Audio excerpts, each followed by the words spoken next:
లక్షల విలువైన సంపదను ప్రకృతి ప్రసాదించిన వరాన్ని కొందరు డబ్బు దాహంతో చిత్రం చేస్తున్నారు. యథేచ్ఛగా నిబంధనలను ఉల్లంఘిస్తూ ప్రభుత్వ ఖజానాకు గండి కొడుతూ భూగర్భ జలాలను బలి తీసుకుంటున్నారు. వరంగల్ జిల్లా వర్ధన్నపేటలోని ఆకేరు వాగు అక్రమార్కుల దెబ్బకు బలైపోతోంది. ఒకప్పుడు నిండుగా పారిన సెలయేరు నేడు ఎడారిని తలపిస్తోంది.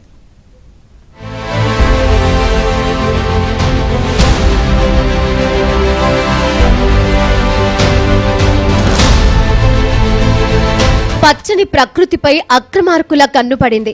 వారి వక్రబుద్ధికి అధికారుల అండదండలు తోడవ్వడంతో పచ్చని చెట్లతో కలకలలాడాల్సిన ఆకేరువాగు ప్రాంతం నేడు ఎడారిని తలపిస్తోంది. ఉమ్మడి వరంగల్ జిల్లాలోని ఉప్పుగల్లులో మొదలయ్యే ఆకేరువాగు వర్ధన్నపేట నియోజకవర్గంలోని నందనం, రామ్నగర్, ఇల్లంద, కొత్తపల్లి మీదుగా ఖమ్మం జిల్లాలోకి వెళ్తుంది.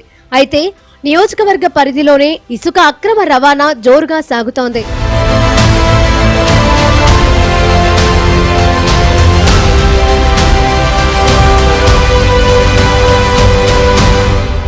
గతంలో కొన్ని ప్రదేశాల్లో అనుమతులతో రుసుము చెల్లించి ఇసుక రవాణా చేసేవారు.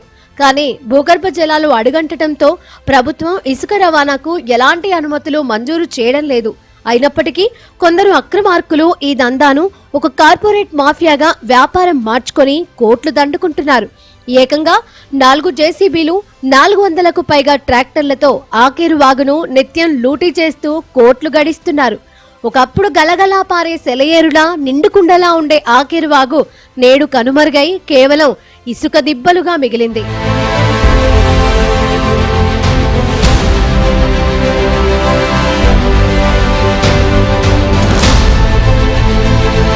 ఈ అక్రమ సంపాదనకు అలవాటు పడిన మాఫియా దందాను ఒక కార్పొరేట్ మాఫియా నేరంగా మార్చేసింది.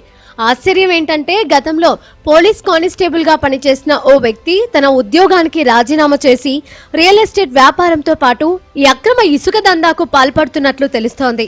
నిత్యం లక్షలాది రూపాయల ఇసుక సరఫరా జరుగుతున్న స్థానిక అధికారులు, పోలీసులు ఏమాత్రం పట్టించుకోకపోవడం తీవ్ర అనుమానాలకు తావిస్తోంది. కోట్లాది రూపాయల వ్యవహారం కావడంతో ఈ ఇసుక దందాలో కొందరు అధికారులకు వాటాలు కూడా ఉన్నట్లు స్థానిక ప్రజలు బహిరంగంగానే చర్చించుకుంటున్నారు.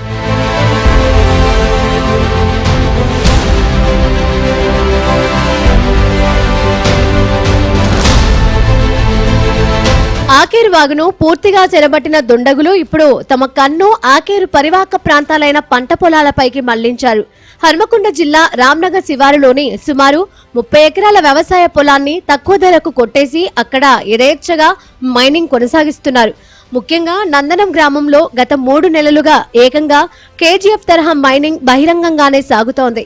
ఇప్పటికే 4 ఎకరాల్లో 12 నుంచి 15 ఫీట్ల మేర లోతు ఇసుకను తరలించి కోట్లు కూడబెట్టిన ఈ నయా మాఫియా ఆ తర్వాత తమ దందాను కప్పిపుచ్చుకునేందుకు ఒక కొత్త ట్రెండ్ను సృష్టిస్తోంది. మైనింగ్ చేసిన ప్రాంతాన్ని చదును చేసి కొబ్బరి చెట్లు ఏర్పాటు చేసి చేతులు దులుపుకునేలా ప్రయత్నిస్తోంది.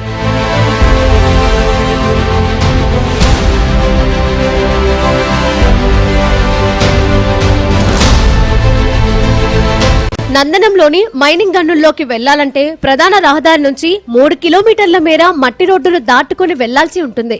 అక్కడ మాటు వేసిన ఓ ముఠాకు ఒక్కో ట్రాక్టర్కు 2200 చొప్పున ముట్టజెప్పి రసీదు తీసుకున్న తర్వాతనే అసలైన మైనింగ్ ఏరియాలోకి అనుమతిస్తున్నారు.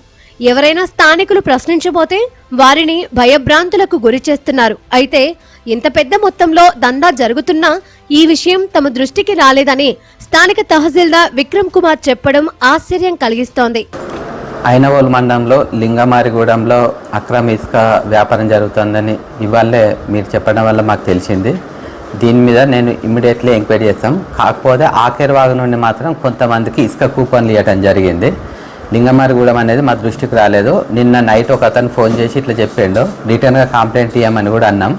దాని మీద ఇవ్వాలన్నా రేపన్నా మేము మా సంబంధిత ఫీల్డ్ స్టాఫ్కు మైనింగ్ వాళ్ళకి ఇట్లా చెప్పి దాన్ని తగిన విధంగా చర్య తీసుకుంటాం. అది ఏమున్నది దాంట్లో మేమైతే వ్యాలిడిటీ ప్రకారం అయితే ఎవరికి కూడా ఇసుకకు సంబంధించింది అయితే ఇవ్వలేదు పట్టా ల్యాండ్స్లలో. వర్ధన్నపేట, ఐనవోలు, పర్వతగిరి మండలాల నుంచి సుమారు 1200 అక్రమ ఇసుక ట్రాక్టర్లు నిత్యం వరంగల్లోకి చేరుకుంటున్నాయి. ఈ ట్రాక్టర్లన్నీ Rayaparthi, Vardhannapet, Parvathagiri, Inavolu, Mamunuru, mills colony police స్టేషన్ల ముందు నుంచే ఉదయం 4 గంటల నుంచి 6 గంటల ప్రాంతంలో వెళ్తున్నాయి. రైలు బోగీలలా హారన్లు కొడుతూ వెళ్తున్నా అధికారులు చర్యలు తీసుకోకపోవడం అనుమానాలకు దారితీస్తోంది. ఇది కేవలం ఇసుక దందా మాత్రమే కాదు, వ్యవస్థలో పాతుకుపోయిన కుళ్లుకు, అవినీతికి నిదర్శనం. పెండింగ్ చలాన్లు కట్టని సామాన్యులపై జులుం ప్రదర్శించే పోలీసులు, చిన్న భూ తగాదాలకి అపరిమిత అధికారాలు ప్రయోగించే రెవెన్యూ శాఖ అధికారులు కోట్లాది రూపాయలు దండుకుంటున్న ఈ ఇసుక మాఫియాపై ఎందుకు నజర్ పెట్టడం లేదు? ఈ కార్పొరేట్ దందాపై ప్రభుత్వ పెద్దలు ఉక్కుపాదం మోపాలని స్థానికులు కోరుకుంటున్నారు.